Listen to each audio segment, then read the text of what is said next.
Mwongeye kwirirwa muri kumwe n'umunyamakuru wa televiziyo ikorera kuri murandasi Habubwenge TV Clemento. Ubwo twariho dutembera mu murenge wa Tumba, Habubwenge TV irondo ry'umwuga rya Kabeza, twasanze abahungu bahagaze neza, baritabiriye n'ubuyobozi bw'umudugudu wabo, bakora neza, bari kwitanga, bari kugerageza. Ikintu gisigaye gukorwa nuko habaho kubashyigikira bakabona imyambaro y'akazi, iniforume ijyanye n'umurenge wose wa Tumba.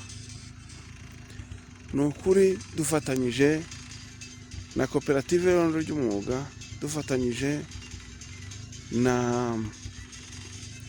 banyerondo, bishimira ko habaho impinduka kugira ngo umutekano mu gihugu cyacu cy'u Rwanda usagambe, utere imbere, kandi hariho gufatanya, hariho n'ubwitabire no kumva ko umurongo wacu umwe tugenderaho ari uko igihugu cyacu kigira umutekano, ubwirinzi buturutse ku baturage, ubwirinzi buturutse ku bafatanyabikorwa, tukunganira igihugu cyacu maze ugakora hamwe tugatera imbere.